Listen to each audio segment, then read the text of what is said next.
기대해 나에게 주신 하루를 때론 피곤하고 일어나기 싫고 널 깨우는 알람 소리에 짜증도 나겠지만 안녕하세요. 오늘도 부른 말씀 권순민 목사입니다. 주무시지 않고 나를 지키셨네. 오늘을 나에게 주셨네. 새 말씀 안에 주가 주신 사랑과 은혜와 능력. 오늘 우리에게 주신 하나님 말씀은 이사야서 28장 7절에서 10절까지 말씀입니다. 이 유다 사람들도 포도주로 인하여 엿걸음치며 독주로 인하여 비틀거리며 제사장과 선지자도 독주로 인하여 엿걸음치며 포도주에 빠지며 독주로 인하여 비틀거리며 이상을 그릇 풀며 재판할 때에 실수하나니 모든 상에는 토한 것 더러운 것이 가득하고 깨끗한 곳이 없도다.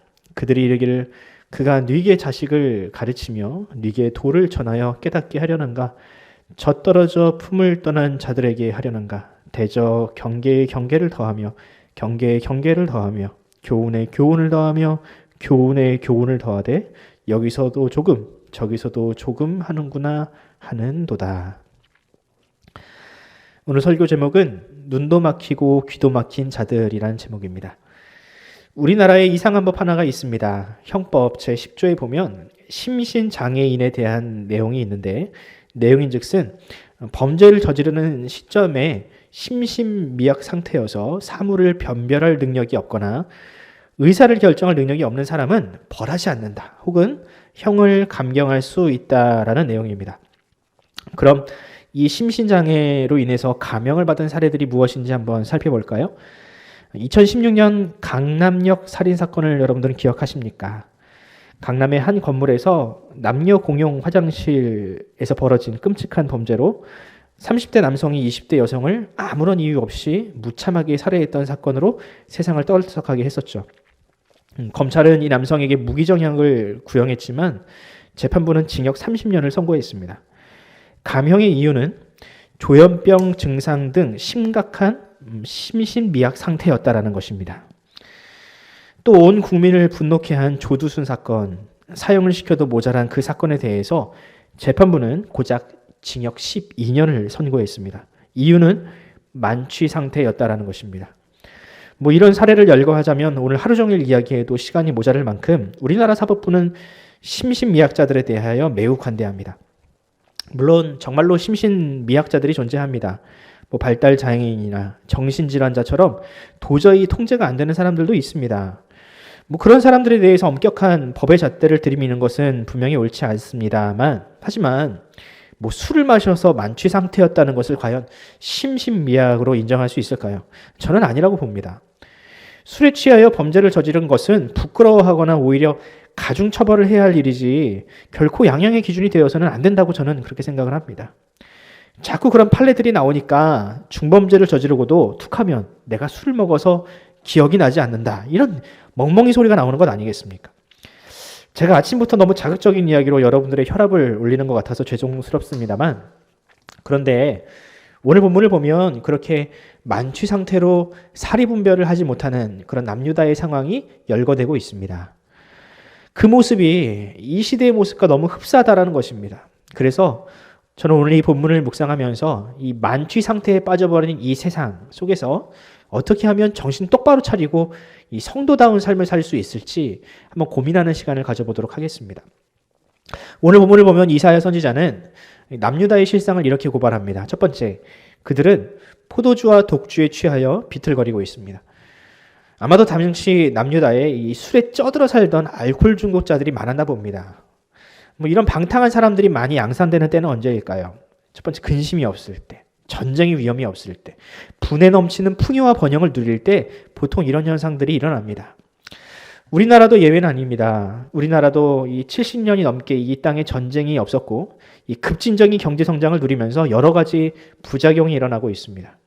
대표적인 예로 청소년들에게 일어나는 범죄율과 알코올 중독의 이 증가 현상입니다. 최근 7년 사이에 알코올 중독에 빠진 청소년의 비율이 2배 이상 상승했다고 합니다. 이에 따른 청소년 범죄가 급격하게 증가하고 있다라는 뉴스를 여러분들도 아마 보셔서 알 겁니다. 예전에는 그런 뉴스들을 참 보기 힘들었거든요. 먹기 살기 힘들고 이를 악물고 공부를 해야 하고 그렇게 일을 해야 사람들 대접을 받을 수 있었던 그런 시절에는 이 상상도 할 수 없었던 일들이 최근에는 일어나고 있습니다. 제가 너무 꼰대 같은 말을 하는 것 같지만 이 시대가 이 풍요와 번영에 젖어 방탕한 길로 가고 있음은 누구도 부정할 수 없을 겁니다.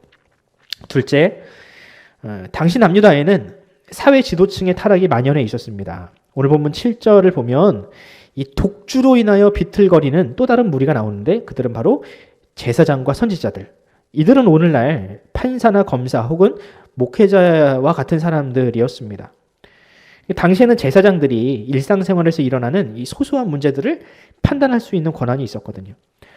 그런데 이사야는 지금 이런 지도자들이 술에 취하여 혹은 술에 취한 것처럼 실수하고 잘못하고 있다라고 지적하고 있습니다. 즉 상식에서 벗어난 판결을 내리든가 아니면 술에 취한 듯 말도 안 되는 궤변으로 사람들을 혼란시키고 있다는 것이죠. 이런 현상은 이 시대에도 다르지 않습니다. 얼마 전 사법부가 자신들의 이익을 위하여 판결을 그 정부의 입맛대로 내려서 세상을 깜짝 놀라게 한 사건이 있었습니다. 사법농단이라고 해서. 또 최근에는 무죄한 사람을 범죄자로 몰고 가기 위하여 검찰이 조작하는 그런 증거들이 이 세상에 지금 나오고 있습니다. 또 최근 어떤 목회자는 이 정치와 깊이 결탁되어서 온갖 음모를 만들어내요. 이 교회가 오히려 세상의 조롱거리가 되지 않았습니까? 아마 이런 현상들이 당시 남유다에도 만연해 있었다라고 생각을 합니다. 공의롭지 못한 제사장, 불의한 세상 앞에서 올바른 목소리를 내지 않는 선지자. 이사야는 그런 그들이 지금 술에 취한 것처럼 제정신이 아니라고 진단하고 있습니다. 사람들이 이처럼 술에 취한 것처럼 흥청망청하고 엉망진창으로 살고 있으니 어떻게 되나요? 8절을 보면 상에는 토사물이 넘쳐 흐르고 더러운 것이 가득하다고 합니다. 즉 사회 전반에 걸쳐서 온갖 부조리가 지금 일어나서 혼란이 가중되고 있다는 뜻입니다. 그뿐 아니라 세상은 더 이상 하나님의 말씀에 귀를 기울이지 않습니다. 마치 술에 취하면 인사불성이 되는 것처럼 아무 소리도 안 들리고 특히 도덕과 윤리에 대한 무감각이 지금 일어나고 있는 것이죠. 10절 말씀을 보면 이사야와 같이 올바른 소리를 내는 선지자들이 아무리 하나님의 뜻을 외쳐도 또 그 소리냐며 교훈에 교훈을 더한다. 말에 말을 더한다. 귀찮다는 듯이 반응하고 있다는 것입니다. 술에 취한 사람의 전형적인 모습 아니겠습니까? 오만과 아집으로 똘똘 뭉쳐서 세상에서 자기가 제일인 것처럼 아무 소리도 듣지 않으려는 그런 무감각 상태가 당시 남유다의 상황이라는 겁니다. 이 시대도 크게 다르지 않습니다.